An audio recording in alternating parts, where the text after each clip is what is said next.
Hari ini kita akan renungkan dari surat Roma, firman Tuhan yang akan dikhotbahkan. Surat Roma pasal yang ke-10. Roma pasal yang ke-10 kita akan membaca ayat 4 sampai 9. Roma 10 ayat 4 sampai 9. Saya akan membacakan bagi kita Roma 10 ayat 4 sampai 9. Demikianlah firman Tuhan.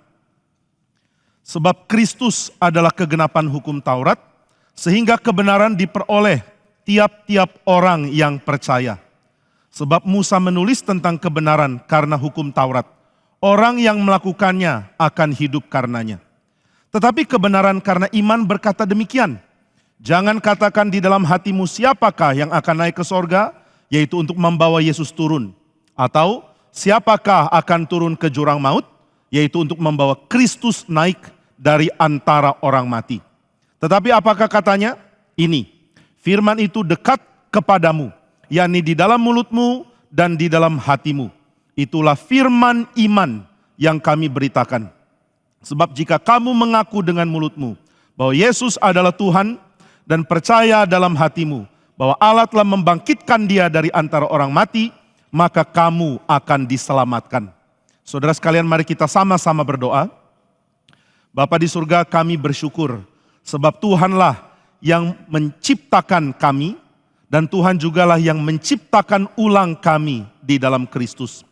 Kami bersyukur untuk gereja Tuhan yang Tuhan bangkitkan, untuk hamba-hamba Tuhan yang berkhotbah menyatakan firman dari awal gereja mula-mula ada sampai saat ini di dalam zaman ketika kami hidup. Kami bersyukur karena Tuhan membangkitkan pengkhotbah-pengkhotbah, pemberita-pemberita firman. Kami bersyukur untuk orang-orang yang secara pribadi sudah memberkati kami, Pendeta Stephen Tong dan hamba-hamba Tuhan lain yang Tuhan sudah pakai untuk memberi iman kepada kami melalui firman yang dikhotbahkan, untuk memberi pertumbuhan kepada kami melalui firman yang dikhotbahkan tanpa lelah. Kami bersyukur sebab kami sebenarnya tidak layak menerima firman, tidak layak menerima pelayanan dari hamba-hamba Tuhan yang Tuhan pakai, tidak layak menerima apapun dari Tuhan. Namun Tuhan melimpahkan kepada kami jauh lebih besar dari apa yang kami pikir kami bisa terima. Itu sebabnya kami sangat bersyukur sebab Tuhan tidak meninggalkan gereja Tuhan dan memberkatinya dengan sangat limpah. Hari ini pun kami memohon kebaikan-Mu tetap Tuhan curahkan. Meskipun hamba-Mu yang hina ini yang menyampaikan firman, tetapi Tuhan menopang dengan Roh yang kudus. Sehingga sama seperti Roh-Mu memberikan firman kepada kami, demikian hari ini pun kami memperoleh anugerah mendapatkan firman. Berkati kami semua ya Tuhan, di dalam nama Tuhan Yesus kami berdoa. Amin.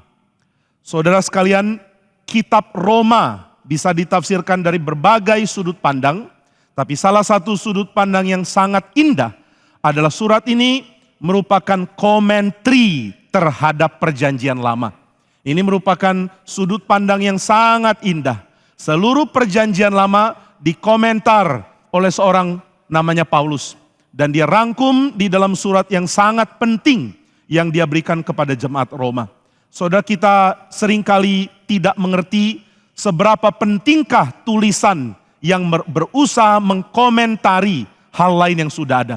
Tapi di dalam zaman Renaissance, di dalam abad ke-16, salah satu skill menulis yang paling tinggi adalah menulis komentari. Loh, kenapa tulis komentari perlu skill tinggi? Karena saudara tidak sedang menciptakan pemikiran baru, saudara sedang mengomentari pikiran yang sudah ada.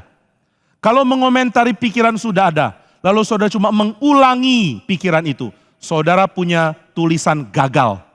Atau kalau saudara memberikan komentar yang limpah dari kreativitas pikiran saudara, tapi tidak setia kepada teks mula-mula, maka tulisan saudara juga gagal.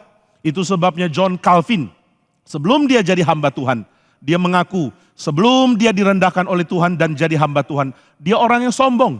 Kenapa dia sombong? Karena dia secara intelektual begitu tinggi. Dia orang pintar dan dia mau tulis karya paling sulit. Apa itu paling sulit? Tulis komentari. Komentari terhadap siapa? Nah, salah satu tokoh yang sangat dia kagumi adalah seorang filsuf Romawi bernama Seneca. Seneca tulis karya judulnya De Clementia. Dan Calvin ingin tulis komentari terhadap karya ini. Dia ingin tunjukkan kepada dunia, saya orang pinter, saya akademisi level paling tinggi. Maka dia terbitkan buku ini, dia sebar kemana-mana, dan bukunya flop, gagal. Wah, dia marah sekali. Kenapa hasil karya saya tidak dihargai? Maka dia terus promosikan bukunya. Setiap bertemu teman dia promosikan, ayo pakai buku saya untuk kelasmu. Jadikan ini bacaan wajib, ini buku bagus sekali, ayo belilah. Pamerkan kepada mahasiswa-mahasiswamu. Semua dosen yang dia kenal dia promosikan buku ini. Bahkan satu kali setelah papanya meninggal, waktu kedukaan, teman-teman Calvin datang memberikan turut belasungkawa. Saya sangat sedih, papamu sudah meninggal. Calvin cuma jawab, iya papa sudah meninggal, sudah yang lalu biarlah berlalu. Sekarang saya mau promosi buku saya, ini buku penting, kamu pakai, kamu jadikan bahan untuk mengajar. Teman-temannya heran, dia tidak terlalu peduli papanya yang meninggal, dia terus konsentrasi terhadap karya ini. Nah, saudara, setelah Calvin bertobat dari pengaruh reformasi, dia baru sadar dia perlu direndahkan, baru dia bisa menjadi berkat.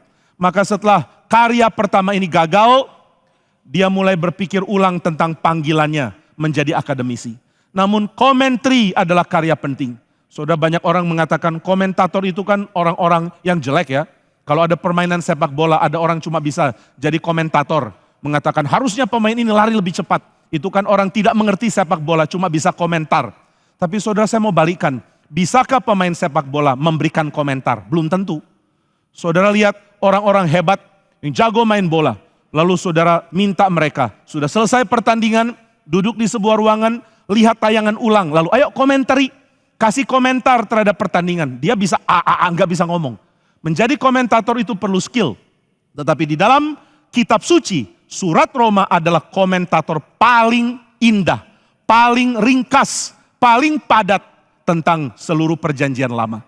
Paulus mempunyai kepekaan untuk melihat hal apa yang perlu di-highlight, hal apa yang perlu dirangkum, dan seluruh pemikiran yang dia highlight dan dia rangkum menuju pada penggenapan di dalam Kristus. Bagaimana dia buktikan Kristus adalah penggenapan perjanjian lama? Salah satu caranya adalah dengan memberikan rangkuman yang padat tentang seluruh perjanjian lama. Lalu mengatakan, lihat, seluruh perjanjian lama memuncak pada Kristus. Jadi karya ini bukan karya sembarangan. Saudara yang Kristen membacanya dan saudara kagum. Saudara pikir mungkin karena saya beriman, maka saya kagum. Tapi siapapun yang membacanya, meskipun dia menolak untuk percaya, harus mengakui bahwa buku ini adalah buku rangkuman yang sangat penting, yang mengetahui hal apa yang perlu di-highlight dari seluruh tradisi Yahudi perjanjian lama, lalu memuncakkannya pada keselamatan di dalam Kristus.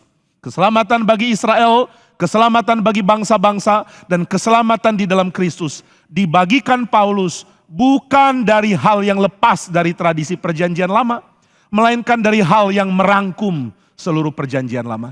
Nah, itu sebabnya waktu kita membaca surat Roma, kita mendapatkan rangkuman yang padat tentang seluruh perjanjian lama. Saudara, seringkali kita tidak sadar pentingnya sebuah cerita, tapi sebuah cerita itu sangat perlu supaya kita bisa merangkum hidup kita dan melihatnya dari sudut pandang yang total. Karena tanpa melihat dari sudut pandang total, kita akan kehilangan arah. Saudara, banyak orang kehilangan arah di dalam dunia. Banyak problem secara psikologis terjadi. Karena orang tidak tahu dia menuju kemana. Apakah tujuan hidup? Apakah yang harus saya capai? Apa yang menjadi nasibku di masa depan? Dan apa pengharapan yang aku bisa dapat? Nah, kalau ini tidak bisa dijawab, orang akan tersesat di dalam hidup. Saudara, orang tersesat tidak akan pernah tenang. Karena dia mulai berpikir, bagaimana caranya saya bisa menemukan arah di dalam hidup? Bagaimana caranya? Jalan yang aku tempuh ada menuju pada tujuan yang benar. Tanpa mengerti ini, ketersesatan itu akan memberikan tekanan batin yang berat sekali. Siapa pernah mengalami setir mobil kemudian tersesat akan mengerti hal ini. Sangat-sangat sulit. Satu kali ketika awal-awal di Bandung, saya setir mobil bersama dengan istri saya.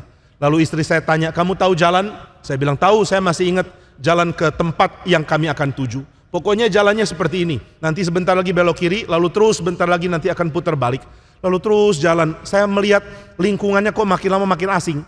Istri saya tanya kedua kali, yakin tidak tersesat? Dan sebagai orang yang punya confident harus memimpin istri, saya menjawab yakin. Lalu setelah berapa lama tidak sampai juga istri saya tanya lagi dengan suara lebih kecil tapi lebih intimidatif. Yakin tidak tersesat? Kali itu iman saya mulai runtuh.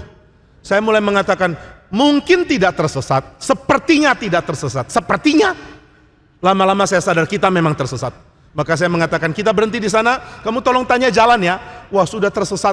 Lalu dia tanya jalan, katanya suruh putar balik lalu belok kiri. Sudah putar balik belok kiri, tetap salah lagi. Nah saudara, waktu sudah tersesat rasa bingung. Karena apa ya? Karena ada sense of urgency. Saya harus sampai satu tujuan, tapi jalannya salah. Nah saudara, tujuan benar, jalan salah itu sangat menyengsarakan. Tapi tujuan salah, saudara tidak mungkin temukan jalan benar. Maka hal sangat penting harus kita rumuskan di dalam hidup. Apakah what is the goal of my life? Hidupku menuju kemana? Apa yang harus saya capai di dalam hidup? Saudara, bagaimana mengerti hidup yang baru kita jalani di dalam level yang begitu pendek? Tadi pendeta Stephen Tong mengatakan, sudah melayani dengan usia yang begitu tua tapi masih bisa berkhotbah. Saudara, kita tidak pernah bisa pikir bagaimana rasanya mencapai usia seperti yang dicapai oleh pendeta Stephen Tong. Usia yang panjang dengan pengalaman yang padat yang belum kita alami. Tetapi kita mulai berpikir bahwa usia sepanjang usia pendeta Stephen Tong pun di dalam sejarah adalah usia yang sangat singkat. Kalau begitu bagaimana bisa punya hikmat hidup? Tidak mungkin dari lihat hidup kita sendiri. Harus belajar cerita, kisah yang di luar kita. Nah itu sebabnya kisah sangat penting. Kalau saudara lihat di dalam tradisi dari negara manapun, tidak ada satu yang tidak punya cerita. Tidak ada satu tanpa mitos. Tidak ada satu tanpa cerita yang merakyat. Kenapa orang perlu cerita ya? Karena tanpa cerita orang akan tersesat. Tapi cerita-cerita itu sepertinya memberikan hikmat yang mirip. Ada cerita yang dibagikan tentang bagaimana manusia melawan godaan setan. Ini ada di dalam budaya timur, juga ada di budaya barat. Ada orang bernama Goethe menulis cerita seperti ini. Tapi juga ada orang di Eropa Timur yang menulis cerita yang mirip. Dari mana hikmat yang sepertinya ada percikan-percikan sama di dalam seluruh cerita dari budaya manapun di dunia? Wah, kalau cerita-cerita ini ada kemiripan, jangan-jangan ada satu cerita besar yang menjadi sumber yang tidak disadari dari semua cerita ini. Loh, dari mana ya kira-kira cerita itu? Saudara, orang Kristen percaya, dan ini kepercayaan sulit dibantah, bahwa cerita paling utuh adalah dari kitab suci. Inilah the grand narrative, inilah cerita total di mana seluruh cerita yang lain akan berkaca dan mendapatkan kekayaannya. Nah, saya katakan tadi tidak bisa dibantah. Saudara mungkin tanya, loh Bapak kan Kristen, Bapak mengatakan cerita dari kitab suci tidak bisa dibantah. Karena perspektifmu sudah dikacaukan oleh imanmu. Kamu kan Kristen, mana berani bilang Alkitab bukan utama. Tapi saudara, umpama saya berusaha lihat dari sisi netral, meskipun sulit. Tapi umpama saya mengatakan, oke, kalau bukan Alkitab, please tell me, kalau begitu cerita mana yang layak menjadi cerita utama? Kalau bukan Alkitab yang menjadi grand naratif bagi seluruh perjalanan manusia di dalam sejarah. Kalau begitu cerita apa lagi? Mana ada cerita yang bisa dibandingkan, yang memberi inspirasi, yang memberi dorongan, yang memberi insight, yang memberi segala macam kelimpahan yang bisa diperoleh untuk cerita-cerita lain. Secara fakta tidak ada. Secara fakta tidak ada tafsiran maupun sumber-sumber, kerangka teologi dan cerita-cerita yang bersumber kepada kitab suci lain selimpah yang bersumber pada Alkitab. Saudara, ada satu orang ahli perjanjian baru mengatakan, waktu ditanya, kenapa engkau berpikir perjanjian baru adalah one of the most important thing, atau bahkan the most important writings in the whole human history. Kenapa engkau sombong sekali mengatakan perjanjian baru adalah tulisan paling penting? Dia cuma jawab satu, ada banyak tapi saya pilih jawab satu. Coba kumpulkan seluruh buku yang menulis tentang perjanjian baru. Kumpulkan di seluruh dunia, list judul-judulnya di dalam sejarah. Lalu katakan kepada saya, tulisan mana lagi ya yang tebalnya cuma seperti perjanjian baru, yang memiliki kelimpahan seperti tulisan perjanjian baru? Tidak ada. Adakah komentari, tulisan, cerita, kerangka teologi, filosofi, dan juga cara berpikir, budaya, seni yang diambil dari kitab suci lain selimpah yang diambil dari kitab suci Kristen? Tidak ada. Nah maka saudara, kalau Alkitab adalah cerita besar yang penting, maka mari mulai menggunakannya untuk membaca hidup kita. Saudara, John Calvin pernah mengatakan, engkau perlu spectacles, engkau perlu cermin dan Alkitab adalah cermin. Alkitab adalah cermin untuk engkau melihat hidup. Jadi bagaimana melihat Alkitab? Dengan cara menjadikannya cermin untuk hidup kita. Saudara, kadang-kadang kita lihat Alkitab ini sebagai buku teka-teki yang harus diisi kosongnya. Itu bukan cara menggunakan Alkitab. Waktu baca kisah Taman Eden, Adam dan Hawa digoda oleh ular. Hal pertama yang kita pikir, kok ularnya masuk ya? Kenapa bisa masuk? Bagaimana cara masuk? Saudara, hal ini tidak ditulis di kitab suci. Kitab suci memilih untuk meng-highlight dan mentuturkan hal yang harusnya kita jadikan cermin. Yang kitab suci tidak tulis, percuma dispekulasikan. Maka waktu Alkitab mengatakan, waktu itu di Taman Eden, Adam dan Hawa diminta untuk menikmatinya, memeliharanya, memberi nama pada binatang, dan tidak memakan buah dari pohon pengetahuan baik dan jahat. Pada hari engkau memakannya, pastilah engkau mati. Saudara, langsung cerminkan ke hidup kita. Langsung kita sadar, di dalam cara kita berpikir ada keterbatasan. Keterbatasan yang tidak boleh dilanggar. Karena kalau saya langgar, saya akan mati. Kenapa bisa mati? Banyak alasan. Salah satunya adalah kita akan tersesat. Berani langgar, tersesat. Dan sesatnya adalah sesat yang mematikan. Engkau akan salah jalan dan engkau akan salah tujuan. Nah, lalu ular memberikan godaan. Kau sekali-kali tidak akan mati, tapi pada waktu engkau memakannya, matamu akan terbuka dan kau akan jadi seperti Allah. Bisa bedakan mana baik, mana jahat. Nah, saudara, ini adalah tawaran yang harusnya menjadi cermin untuk kita. Adakah kita menginginkan hal ini? Mampu menentukan mana baik, mana jahat, sehingga tidak merasa perlu bergantung pada hikmat Tuhan. Bisakah saya jalan hidup? Bisalah, sudah pengalaman kok. Bisakah jalankan bisnis? Bisa, saya ini sudah master di dalam bidang ini. Bisakah jalankan pekerjaan sehari-hari? Bisa, aku sudah lakukan selama puluhan tahun. Aku sudah skillful dalam bidang ini. Bisakah memelihara keluarga? Bisa. Saya adalah orang yang punya hikmat untuk ini. Bisakah jalani hidup pergaulan? Bisa dong. Saya dari dulu pintar bergaul. Nah, kita mulai merasa perlu terputus dengan Tuhan. Maka kita mulai bingung. Di mana saya harusnya tempatkan Tuhan? Akhirnya karena tidak ada tempat dalam hidup kita sehari-hari, kita tempatkan dia di surga. Sepertinya suci ya. Di mana Tuhan? Oh ya, di surga. Lalu bagaimana mencapai Tuhan? Lewat Kristus aku akan ke surga. Lalu apa kaitan Tuhan dengan hidupmu di sini? Yang nggak terlalu ada. Yang penting nanti mati masuk surga ketemu dia. Sementara di bumi, ya saya pakai cara saya. Nah, saudara, John Calvin sudah mengingatkan di dalam Institutes of Christian Religion di buku yang pertama. Manusia mengurung Tuhan di sorga. Kita membuat dia idle in heaven. Di sorga dan nganggur. Mana mungkin Tuhan nganggur? Kitab suci mengatakan dia menopang seluruh keberadaan dengan firman yang berkuasa. Jadi dia tidak mungkin tidak terlibat di dalam hidup. Maka hal yang paling utama untuk memelihara arah dan jalan yang benar adalah mengetahui terlalu banyak hal di dalam hidup mengenai apa itu baik, mengenai apa itu jahat, mengenai apa itu benar, mengenai apa itu salah, mengenai apa itu indah, dan mengenai apa itu jelek. Semua perlu bergantung pada pernyataan dari firman Tuhan. Jika Tuhan berfirman, saya mengerti mana baik, mana jahat. Jika Tuhan berfirman, saya mengerti mana benar, mana salah. Jika Tuhan berfirman, baru saya bisa mengerti mana indah dan mana jelek. Dengan demikian kita perlu bergantung pada firman Tuhan. Maka keputusan untuk lepas, memakan, dan kemudian mendapatkan hikmat dari diri sendiri adalah keputusan yang mematikan.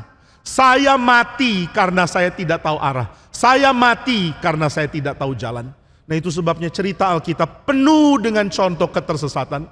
Orang-orang yang awalnya hidupnya sepertinya beres, tapi kemudian tersesat di dalam pertengahan perjalanan dari hidupnya.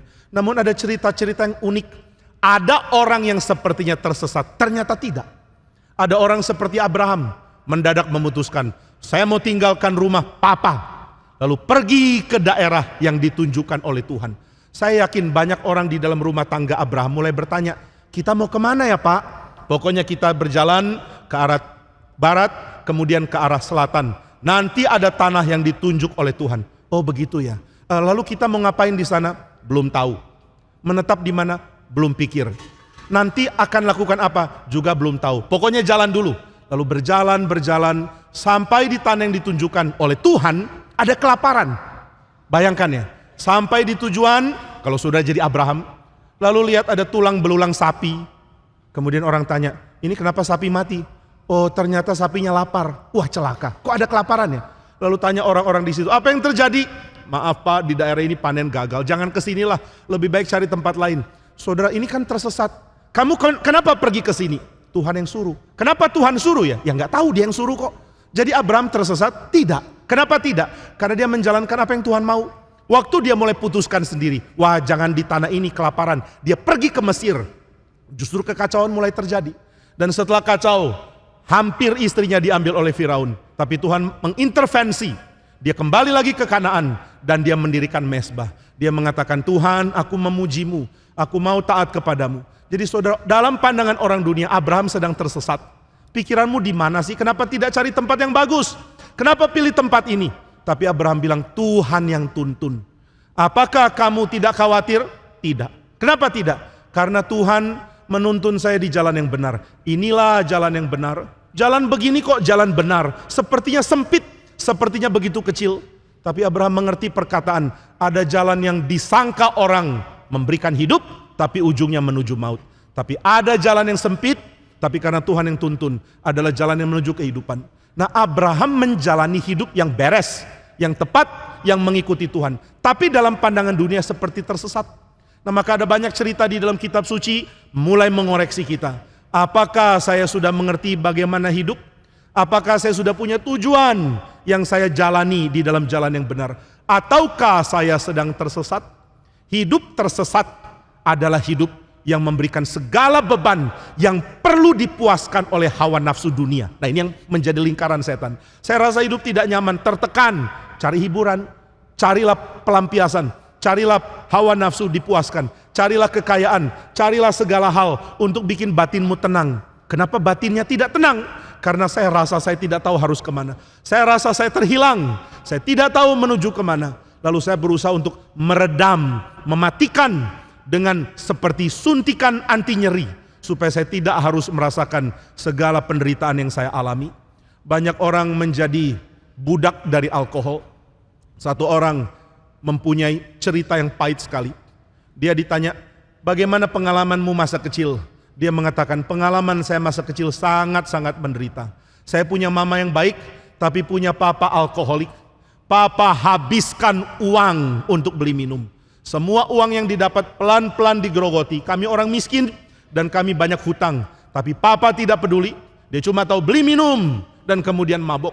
Saya kurang mengerti. Sampai saya usia muda, baru saya mengerti. Papaku sangat tertekan di dalam hidup dan dia perlu mencari cara untuk menghilangkan rasa sakit karena tekanannya. Kenapa tertekan? Karena dia tidak tahu mau kemana di dalam hidup. Dia tidak tahu harapan apa yang dia miliki. Dia tidak tahu ke depan ada keindahan apa yang bisa dicapai. Saudara, manusia terus tersesat dan tidak tahu bagaimana menikmati hidup di dalam rancangannya Tuhan. Maka Tuhan katakan, mari kembali, datanglah kepada Tuhan. Nah saudara, kelompok pertama yang Tuhan tarik untuk punya arah hidup yang benar adalah Israel. Tapi perhatikan cerita Israel. Mereka diberikan arah hidup yang benar, tapi kemudian diberikan jalan yang berputar selama 40 tahun. Jalan berputar selama 40 tahun. Yakin engkau tahu jalan yang benar? Saudara lihat Mesir dan Kanaan, jarak tidak jauh. Begitu dekat seperti tetangga. Di dalam waktu dekat harusnya mereka sudah sampai ke tanah perjanjian. Tapi kenapa terus diputar ke arah selatan, ke padang gurun? Terus menjadi kelompok nomaden selama 40 tahun.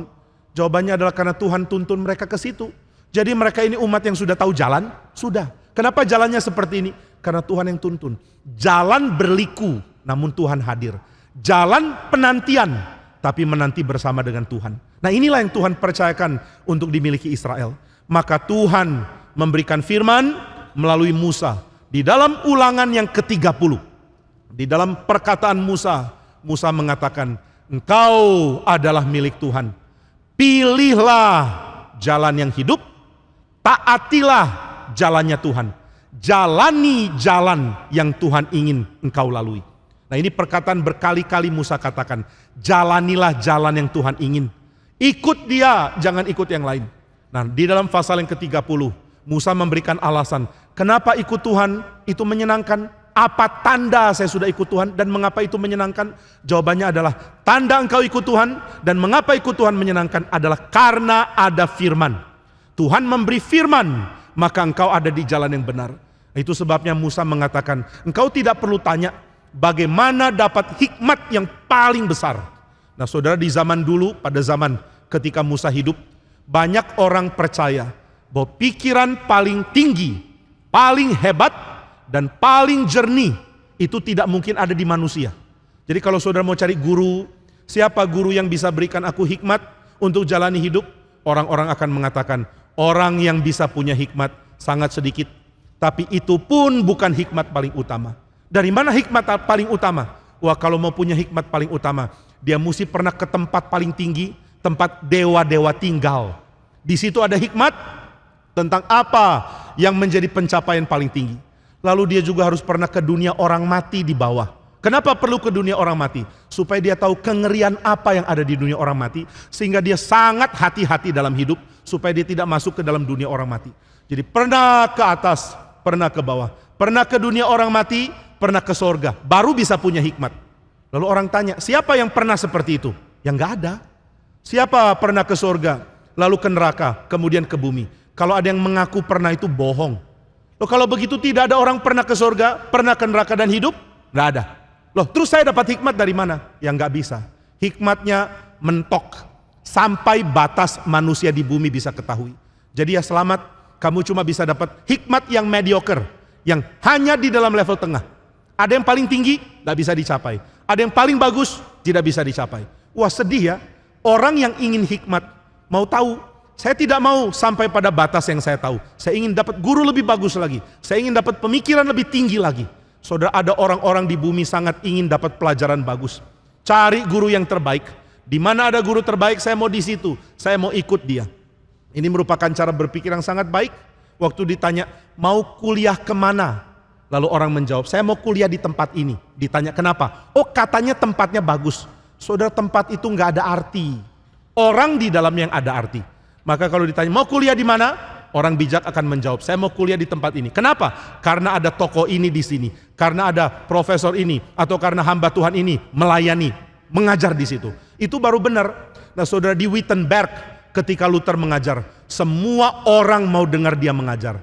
Dia punya cara mengajar begitu luar biasa. Orang paling pinter mengaku Luther lebih pinter dari mereka. Tapi orang paling sederhana juga bisa benefit dari pengajarannya. Maka di Universitas Wittenberg, ketika Luther mengajar terjadi hal yang aneh. Orang-orang yang kuliah di situ datang, tapi orang-orang yang jadi petani di Wittenberg juga mau datang. Mereka ikut mendaftar. Yang bikin pendaftaran jadi bingung. Bapak siapa? Oh, namaku Hans. Misalnya contoh ya. Bapak Hans, ada perlu apa ya Pak? Aku mau ikut kelasnya Martin Luther. Oh, Bapak mahasiswa di sini. Oh, bukan, saya petani. Oh, petani mau ikut kelas ya? Oh ya, oke. Karena Dr. Luther bilang boleh, ya udah, Bapak boleh ikut. Tapi Pak, kenapa Bapak bawa kambing? Ya, kambingku kalau ditaruh di luar hilang. Jadi mesti ikut kelas. Oh, kambing Bapak daftar juga ya? Mesti bayar. Ya nggak apa-apa, yang penting bisa dengar kuliah. Jadi bayangkan ya, kuliah Martin Luther. Martin Luther bilang selamat pagi, mereka semua bilang selamat pagi, lalu ada kambing. Tapi Martin Luther mengajar mereka, semua dipengaruhi oleh ajaran Martin Luther. Dari jauh orang datang karena tahu di situ ada Martin Luther. Tapi Universitas Wittenberg itu apa sih? Dulu itu universitas kecil yang didirikan oleh pangeran yang ingin menyaingi Italia. Ini pangeran nggak tahu diri. Pangeran Friedrich the Wise. Dia mengatakan, daerahku juga bisa hebat. Padahal daerah dia daerah rural yang nggak diperhatikan orang. Dia nekat dirikan universitas. Nggak ada yang mau ke situ karena nggak ada orang penting di situ.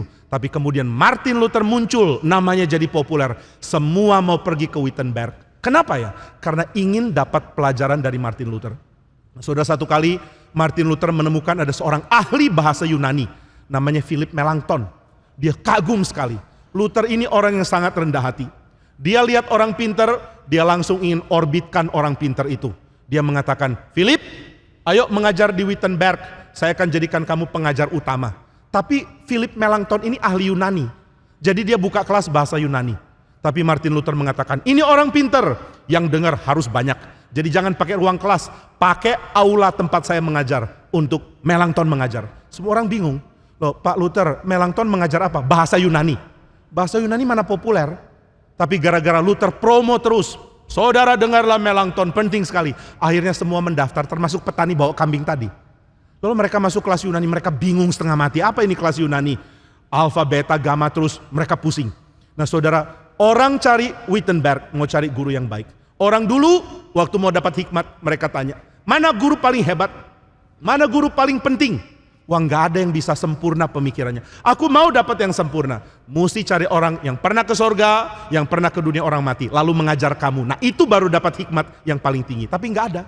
Maka Musa mengatakan, hei orang Israel, kamu dapat privilege. Apa privilege-nya?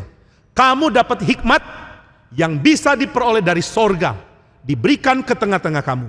Maka jangan katakan, di mana caranya untuk mendapatkan hikmat? Mustikah aku pergi ke sorga? Tidak. Engkau tidak perlu pergi ke sorga. Mustikah aku pergi ke dunia orang mati? Tidak. Engkau tidak perlu pergi ke dunia orang mati. Sebab firman itu ada di tengah-tengah kamu. Ada di dalam hatimu. Ada di tengah-tengah masyarakatmu. Itulah firman hidup yang aku beritakan. Maka aku memanggil seluruh alam menjadi saksi. Pilihlah hidup, jangan pilih mati. Jalanilah kehendak Tuhan, jangan pilih kematian. Pilihlah kehidupan. Nah saudara, ini pilihan yang Musa katakan. Dia merangkum seluruh tujuan manusia cuma dua. Engkau punya tujuan apa? Cuma dua. Hidup atau mati. Apakah engkau mencapai kehidupan atau engkau sedang menuju kematian? Apa itu hidup, apa itu mati? Saya kan sedang hidup. Aku bernafas. Aku punya memori. Aku punya kesadaran diri. Aku bisa berespons kepada lingkunganku. Aku lagi hidup kok. Tapi saudara, hidup bukan seperti ini. Tuhan merancangkan hidup di dalam segala kelimpahan mengenal Tuhan, segala keindahan relasional, dan segala kelimpahan menguasai alam. Ini yang Tuhan janjikan. Manusia akan menaklukkan alam, beribadah kepada Tuhan, dan memiliki kasih dan keadilan satu sama lain. Maka tanpa hal seperti ini, tanpa berkat Tuhan memimpin manusia, manusia mati. Manusia sedang mati, tapi tidak sadar mereka sedang mati.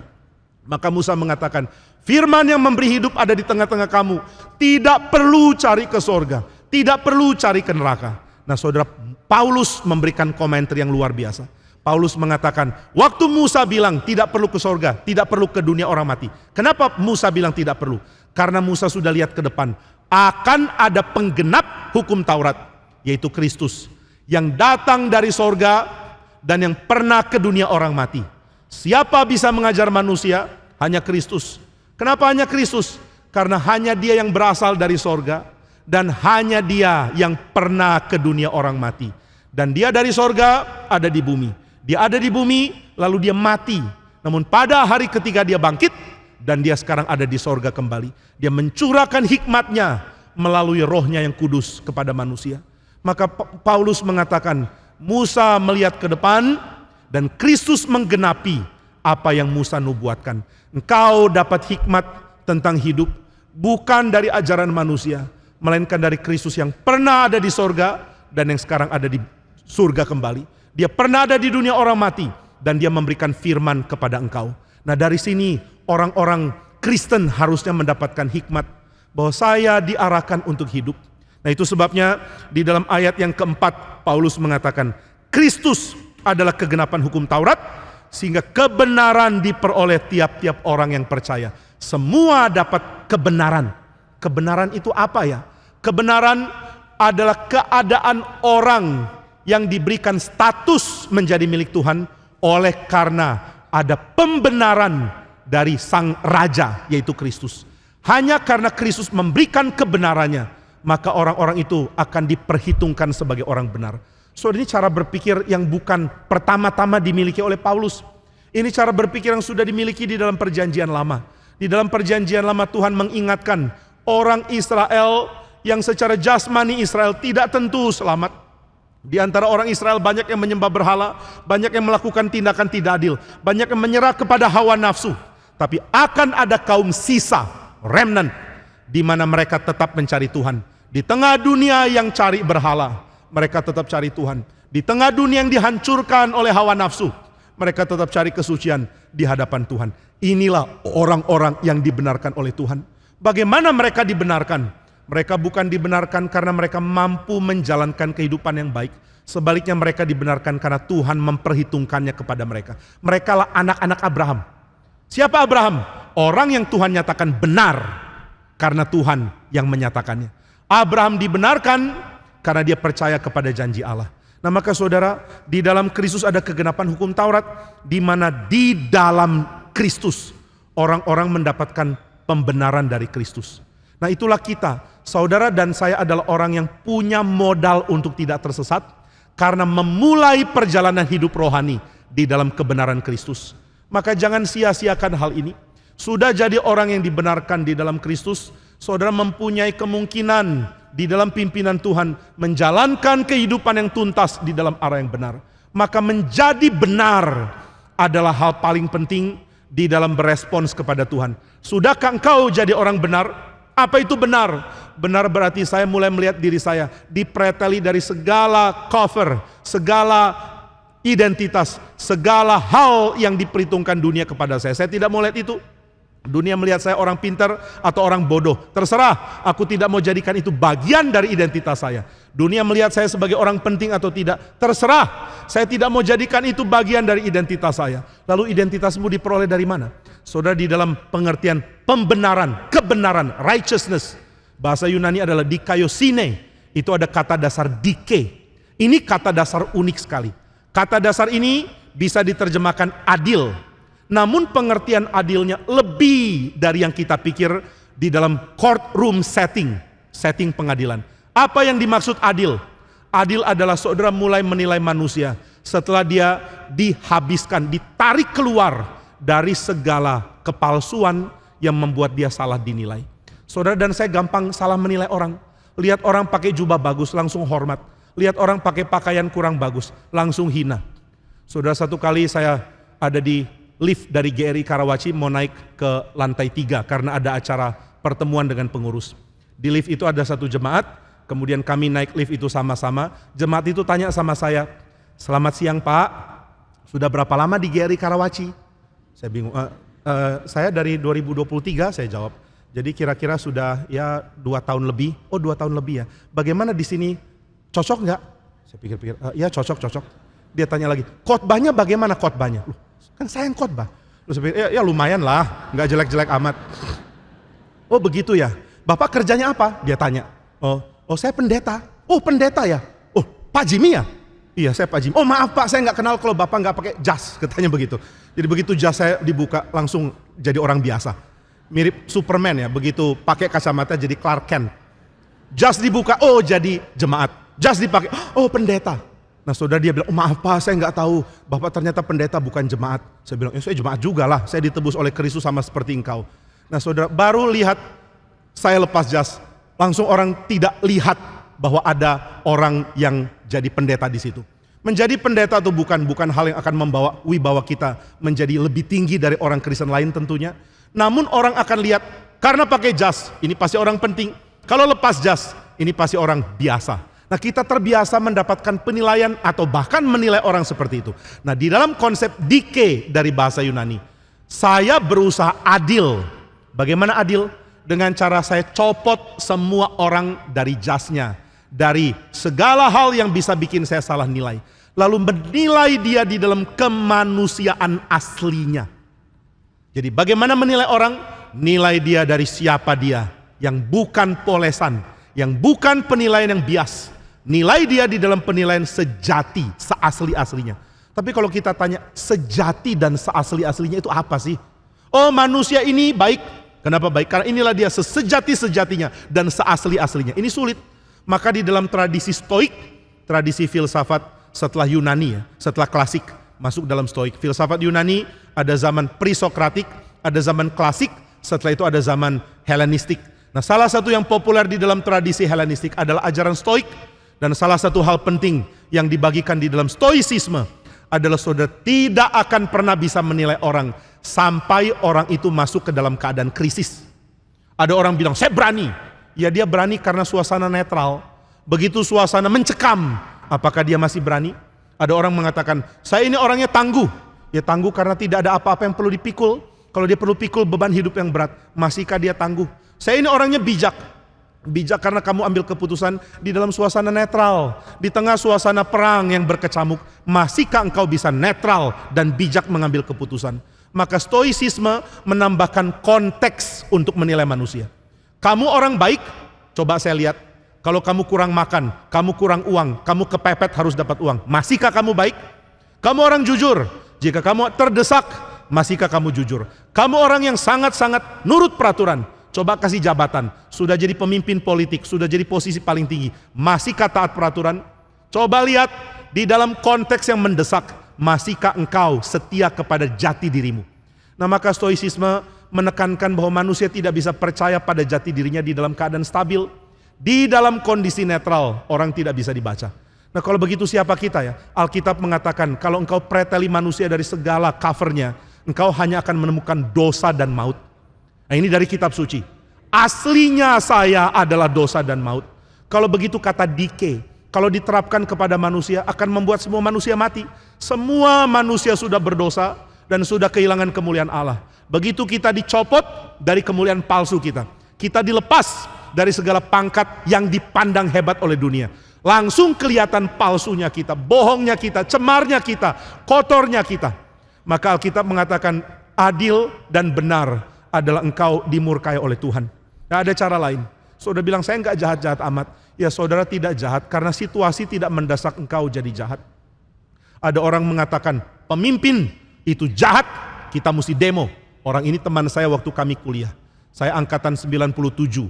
Jadi 1 tahun kuliah langsung ada demo-demo besar melawan pemerintahan. Ini satu rekan demo terus mengatakan anti pemerintah, anti ini, anti itu.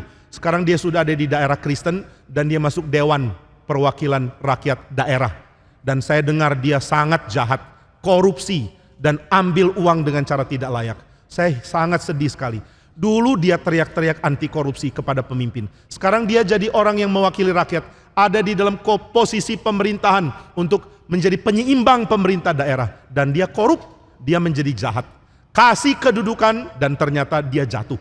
Nah, maka saudara, ketika kita dilepas dari semua identitas yang diberikan oleh dunia, faktanya adalah kita adalah orang yang rusak, yang hancur, yang layak untuk dimurkai. Tapi ada satu orang, yaitu Kristus. Coba lepas dia dari semua status yang bisa dibaca oleh dunia. Lepas dia dari status miskin. Orang akan mengatakan dia cuma orang miskin. Kenapa orang miskin? Karena dia tukang kayu miskin. Dia orang yang hina. Kenapa hina? Karena dari Nazaret. Jadi semua kasih label ke Kristus yang negatif. Tapi coba lepas Kristus dari semua label yang negatif. Saudara akan mendapat satu-satunya orang di sepanjang sejarah manusia yang benar di hadapan Tuhan. Hanya dia yang benar di hadapan Tuhan. Daud disebut the man after God's own heart. Tapi Daud melihat keturunan yang berikut, yaitu Kristus, jauh lebih mulia dari dia. Musa adalah orang yang dianggap sahabatnya Allah. Tapi Musa tahu akan datang orang yang fungsi nabinya lebih sempurna dari saya. Dan dialah yang lebih dekat kepada Tuhan sebagai sahabatnya Tuhan dibandingkan saya. Semua tokoh perjanjian lama punya certain degrees of goodness. Punya derajat kebaikan tertentu. Tapi semua hanya merujuk kepada kesempurnaan kebaikan Kristus. Maka di seluruh dunia tidak ada orang yang setelah dipreteli dari segala status duniawi ditemui begitu benar, begitu adil, begitu sempurna, begitu tidak bercacat selain Kristus. Hanya Kristus yang ketika seluruh pandangan dunia dilepas dan semua penilaian dunia dilepas, akan ditemukan pribadi yang agung, yang sempurna, yang diperkenan Tuhan lebih dari siapapun. Maka saudara, tidak ada yang bisa membawa kita pada pembenaran kecuali Kristus membagikan kebenarannya kepada kita. Tapi bagaimana dia membagikan kebenarannya kepada kita? Di dalam pengertian dari perjanjian lama, kemanusiaan itu adalah kemanusiaan keterwakilan. Kita diwakili oleh pemimpin. Dan pemimpin itu akan membagikan siapa dirinya, statusnya kepada kita. Tapi dia juga akan mengambil posisi kita pada dirinya. Nah, inilah fungsi kenapa ada raja. Raja akan senasib dengan rakyat. Dan rakyat akan mendapatkan wibawa dan kemuliaan raja. Israel diangkat menjadi bangsa yang berhikmat karena ada Salomo. Israel diangkat menjadi bangsa yang menang perang karena ada Daud. Maka saudara, ketika Kristus membagikan kebenarannya, dia juga harus mengambil kebobrokan kita. Dan inilah yang dia lakukan di atas kayu salib. Itu sebabnya Paulus mengatakan, Kristus adalah kegenapan hukum Taurat, sehingga kebenaran diperoleh oleh setiap orang yang menyatukan diri dengan dia di dalam iman. Saya menjadi satu dengan dia. Maka Paulus mengatakan, yang kamu dapat dari Musa tentang hukum Taurat, orang jalankan hukum Taurat akan menjadi benar. Ini sekarang kamu dapatkan dari Kristus. Dialah penggenapan Taurat. Dia memberikan kebenarannya kepadamu dan engkau memperolehnya.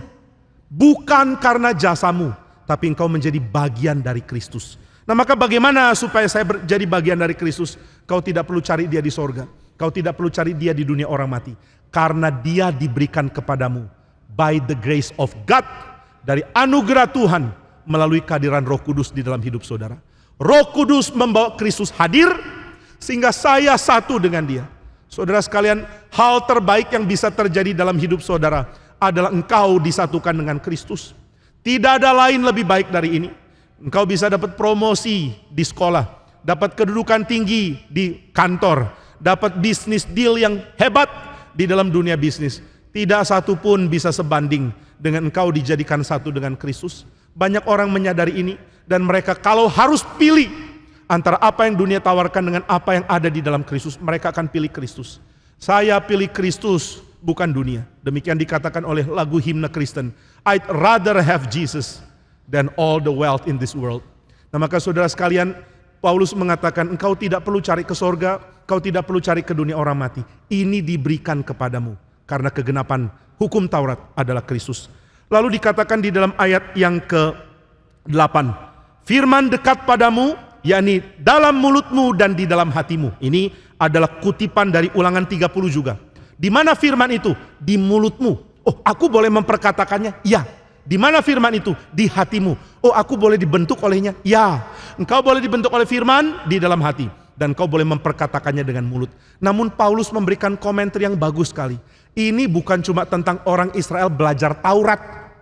Ini bukan engkau belajar Taurat lalu hatimu diubah. Kau belajar Taurat lalu engkau memperkatakannya. Karena kalau cuma itu kita semua akan gagal. Saudara, siapa sih di antara kita yang setelah membaca kitab suci mampu mengaku dengan jelas bahwa aku adalah orang yang bisa bersih di hadapan Tuhan karena apa yang aku laksanakan dari hukum Tuhan? Enggak mungkin. Kita tidak mungkin didapati Tuhan bersih. Meskipun kita mesti memperjuangkan hidup yang kudus dan mesti berani bersaksi bahwa aku sudah meninggalkan dosa. Namun pada faktanya di dalam penilaian Tuhan tetap akan ada yang miss yang kita tidak mungkin bisa penuhi. Maka saudara, adakah orang yang bisa mengatakan firman itu ada di hatiku, sudah mengubah hatiku dengan sempurna? Firman itu aku perkatakan dengan sempurna di mulutku. Gak bisa. Saudara, satu kali seorang bernama Paul Washer ditanya, kamu mau tulis apa nanti kalau engkau sudah mati di batu nisanmu? Tadi Pak Tong kasih contoh John Wesley. Kemudian orang ini Paul Washer ditanya, nanti kalau mati di batu nisanmu mau ditaruh apa?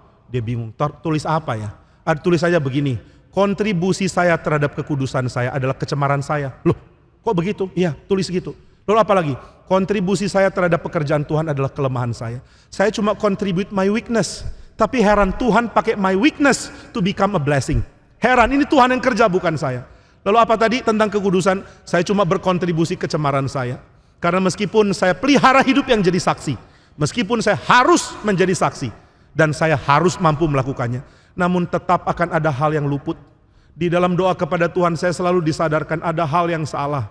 Saudara, kadang-kadang setiap selesai khotbah saya doa dan mengatakan, Tuhan, kenapa saya ngomong begini di mimbar? Kadang-kadang berkata lagi, Tuhan, kenapa saya tidak mengatakan ini? Selalu ada yang miss, selalu ada yang kurang, selalu ada yang cacat.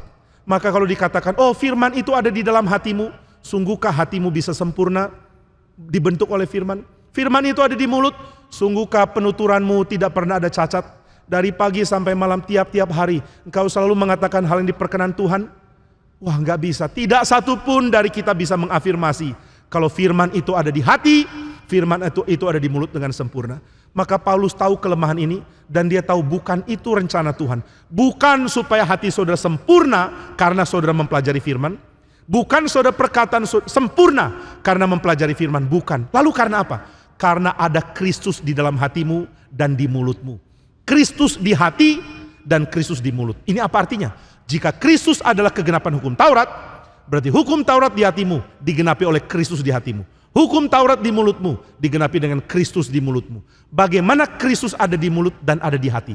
Paulus mengatakan di ayat 9, jika kamu mengaku dengan mulutmu Yesus adalah Tuhan dan kau percaya dalam hatimu bahwa Allah telah membangkitkan dia dari antara orang mati, maka kamu akan diselamatkan. Saudara, bayangkan ini komentari sekaligus rangkuman yang padat tentang seluruh Taurat. Seluruh Israel berusaha memahami bagaimana menjalankan Taurat dan Paulus merangkumnya dalam satu ayat. Wah saudara, ketika membaca tulisan Paulus, saudara akan sadar banyak orang Yahudi tersesat karena tidak mengerti poin-poin paling penting. Tapi bagaimana mengerti poin-poin paling penting? Orang selevel Paulus membagikannya karena anugerah Tuhan. Dan baru kita sadar poin-poin ini tidak mungkin dirangkum oleh manusia. Ini tidak bisa dihasilkan oleh pemikiran manusia saja. Pikiran Paulus diterangi oleh Roh Kudus yang memampukan dia merangkum poin-poin penting di dalam kitab suci. Bagaimana hidup benar di hadapan Tuhan? Dengan hati yang percaya Yesus bangkit dari antara orang mati. Nah inilah jalan menuju hidup. Saudara, jalan saudara menuju mana? Menuju hidup. Tapi menuju hidup saudara sadar makin lama hidup saudara makin tua, makin lanjut, makin waktunya sempit. Beberapa hari yang lalu ada orang, salah satu pelayan di Karawaci berulang tahun. Lalu ketika itu ada surprise, ada yang bawa kue tar kecil dengan lilin. Suruh dia tiup dan ucapkan doa. Lalu dia katakan kepada saya sudah gak suka ulang tahun. Kenapa gak suka? Mengingatkan saya waktunya makin sempit. Waktu saya masih remaja, senang ulang tahun. Menanti-nanti kapan rayakan ulang tahun. Umur 18, oh puji Tuhan sebentar lagi ulang tahun ke-19. Sebentar lagi ulang tahun ke-20. Tapi sejak menginjak kepala 4, ulang tahun itu jadi menyebalkan. Ulang tahun diingatkan, oh udah 45 ya. Tahun depan 46, tahun depan 50, tahun depan lagi 60, tahun depan lagi 70. Kok makin tua? Katanya pilih hidup, kok hidupnya menuju maut? Tuhan gak ada bedanya loh. Aku pilih hidup dengan orang pilih mati. Saya pilih hidup menuju mati. Orang lain pilih mati katanya, juga menuju mati. What's the difference? Apa perbedaannya? Paulus mengatakan di dalam 1 Korintus 15, jika engkau tidak percaya orang mati bangkit, maka kepercayaanmu sia-sia. Nah kalau begitu apa lebihnya kita yang sudah pilih hidup? Lebihnya adalah saudara akan menikmati segala yang Tuhan tanamkan di dalam hidup saudara selama saudara percaya di dalam kebangkitan. Banyak orang mengatakan upahmu besar di surga. Apa itu upah besar di surga? Di dalam kebangkitan. Saudara dan saya akan menuai apa yang Tuhan rela tabur di dalam hidup kita melalui pekerjaan kita. Dan Tuhan menjanjikannya di dalam kebangkitan. Ada kebangkitan. Orang Kristen tidak takut kematian karena percaya ada kebangkitan. Orang Kristen bukan orang bodoh yang cuma tahu mati selesai. Orang Kristen percaya ada kebangkitan. Saudara, satu kali istri dari seorang teolog dan etikawan yang sangat terkenal bernama Ernst Troeltsch. Waktu dia sudah meninggal, istrinya berdiri di samping kuburannya sedih dan menangis. Lalu satu rekannya, koleganya menghibur. Dia mengatakan, apa yang membuat engkau bersedih? Silakan cerita. Kami teman-temanmu akan mendampingi engkau di tengah kesedihanmu. Dia mengatakan, saya sedih sekali. Kenapa sedih? Karena saya sudah tahu semua teori, semua teologi bahwa orang mati akan bangkit. Tapi kenapa kematian tetap terasa menakutkan? Kenapa kematian tetap terasa dingin? Dan begitu membuat sedih, hati hancur dan air mata turun seperti ini. Lalu orang yang menghibur mengatakan, memang itulah efek kematian. Semua akan bergumul dengan kematian. Setiap kita kehilangan orang yang kita cintai, selalu akan ada bagian dari dunia kita yang runtuh. Sedih bukan main, karena sekarang harus menjalani kehidupan tanpa orang yang kita sayang ini. Dan kematian begitu menakutkan, justru karena kematian begitu menakutkan, maka penghiburan yang paling besar adalah di dalam kebangkitan. Saudara, kematian bukan menakutkan karena kita akan menghadapinya. Kematian menakutkan karena kita akan melihat orang yang kita kasihi akan menghadapinya. Saya ketika mengalami papa saya sakit karena ada tumor di otaknya. Makin lama makin tidak bisa mengingat orang, makin lama makin sulit, akhirnya mendekat kematian. Sedihnya bukan main. Maut ditakuti bukan karena dia akan menghampiri saya. Maut ditakuti karena dia akan menghampiri orang yang kita cintai. Kita tidak rela kehilangan orang yang kita cintai. Kita tidak rela maut datang memisahkan. Tapi saudara, kebangkitan menjadi janji yang indah. Karena justru di tempat manusia paling takut, paling tidak bisa lawan, paling tidak bisa atasi, Tuhan mengatakan pengharapanku berikan sebesar-besarnya di situ. Maka saudara, Paulus mengatakan bagaimana menghidupi Taurat di dalam hati. Bukan dengan engkau belajar dan menjalankan, karena sudah pasti engkau gagal di situ. Lalu saya tidak jalankan, tetap jalankan, tapi bukan itu yang utama. Lalu yang utama apa? Yaitu engkau mengakui dalam hatimu bahwa Yesus dibangkitkan oleh Allah dari kematian. Dia bangkit dari antara orang mati. Itulah iman yang harus kau tanam dalam hati. Itulah penggenapan hukum Taurat. Lalu dikatakan, sebutkan Yesus adalah Tuhan dengan mulut. Inilah tandanya menyatakan Taurat dengan mulut. Maka menyatakan Taurat dengan mulut bukan cuma mengajarkan apa yang menjadi boleh, mana tidak, mana haram, mana halal. Bukan. Tapi engkau mengakui penggenapan Taurat, yaitu Kristus. Yesus adalah Tuhan. Inilah penggenapan hukum Taurat. Dan saudara mengatakan kalimat itu di kota Roma itu mengerikan sekali. Karena ada slogan yang mengatakan soter, yaitu juru selamat, adalah kaisar. Lalu Kyrios, yaitu Tuhan, juga adalah kaisar. Mengatakan Yesus adalah Tuhan, berarti mengatakan aku tidak mengakui kaisar sebagai Tuhan. Mana berani ngomong gini? Kalau ngomong Yesus adalah Tuhan, orang Romawi dengar, matilah saya. Tapi saudara, inilah pengakuan iman yang kemudian berkembang di kota Roma. Gereja akan berkumpul dan menyatakan pengakuan iman. Salah satu kalimat di dalam statement of faith adalah Yesus adalah Tuhan. Maka saudara mengaku Yesus adalah Tuhan artinya apa ya? Artinya aku berbagian dengan kelompok yang mempertuhan Kristus. Ada gereja menjadi komunitas saya. Saya diselamatkan karena saya dimasukkan ke dalam tubuh Kristus. Di dalam gereja yang pengakuan imannya sama. Dan tiap minggu ketika bertemu akan mendeklarasikan aku percaya kepada Allah Bapa yang Maha Kuasa. Aku percaya kepada Yesus Kristus Tuhan. Nah, ketika mengatakan Yesus adalah Tuhan, seluruh komunitas berada dalam bahaya, ditangkap, kemudian dihakimi, dan mungkin dijatuhi hukuman mati, mungkin dipenggal. Maka dengan pengakuan ini ada bahaya yang sangat-sangat besar menanti. Tapi pengakuan mulut diimbangi dengan pengakuan hati. Yesus dibangkitkan dari antara orang mati, dan engkau pun berkuasa atas maut. Hai maut, di mana sengatmu? Hai maut, di mana kekuatanmu? Dipatahkan oleh kematian dan kebangkitan Kristus. Maka saudara, apakah kita salah jalan? Di dalam hidup kita ada jalan berliku, ada jalan seperti putar balik, ada jalan yang tidak jelas. Namun ketika saudara mengatakan aku milik Tuhan, aku milik Kristus, maka saudara menjalani jalan di dalam cara Tuhan dengan dipimpin oleh pribadi Kristus. Bukan dipimpin oleh teori teologi, bukan dipimpin oleh teori penafsiran firman, tapi dipimpin oleh pribadi Kristus. Itulah yang membedakan kita dengan dunia. Maka kalau saudara orang Kristen namun tidak menyerahkan hidup untuk dipimpin Tuhan, apa bedanya engkau dengan dunia ini? Apa bedanya jalan yang engkau tempuh dengan jalan di mana orang tersesat jalan di dunia ini? Itulah sebabnya yang ditanya oleh Musa, yang didorong oleh Musa, pilihlah kehidupan, jangan pilih kematian. Ini juga yang di-endorse oleh Paulus, pilihlah Kristus, jangan pilih kematian. Sudah pilih Kristus? Sudah, aku sudah mengaku dia sebagai Tuhan dan Juru Selamat. Aku sudah diselamatkan. Kalau begitu jalanilah jalan hidupmu dengan beriman kepada dia. Jalani jalan hidupmu dengan menjadi berkat. Jangan lagi serakah. Jangan lagi hidup dalam pertengkaran. Jangan lagi tidak berdamai dengan orang-orang sekelilingmu. Jangan lagi tidak menyatakan keadilan. Jangan lagi hidup dalam kecemaran. Jangan lagi tunduk kepada hawa nafsu. Jangan kalah kepada keserakahan. Jangan kalah dari sistem dunia. Mari jalani hidup di dalam pimpinan Kristus. Inilah hidup. Inilah kehidupan, inilah berkat yang tidak mungkin dibatalkan oleh siapapun. Iblis tidak bisa mengambilnya dari saudara. Kematian tidak bisa menggagalkan rencana Tuhan bagi saudara. Dan dunia tidak berkuasa untuk menarik saudara jauh dari Tuhan. Maka mari kita jalani hidup dengan mengatakan di dalam Tuhan, saya pilih jalan hidup yang sesuai dengan Kristus. Meskipun di depan ada padang gurun, meskipun di depan ada salib, meskipun di depan ada maut, saya akan ikut Tuhan. Enyahlah segala godaan dunia, enyahlah segala tawaran hawa nafsu, enyahlah segala kedagingan. Aku mau ikut Kristus. Biarlah Tuhan memberkati saudara, memberkati saya, memberkati gerejanya di dalam kehidupan yang menuju kepada kebangkitan Kristus di dalam janji Tuhan. Tuhan memberkati kita sekalian. Mari kita berdoa. Bapa yang di surga, kami memohon berkat Tuhan. Kami memohon ada tuntunan-Mu dalam kehidupan kami.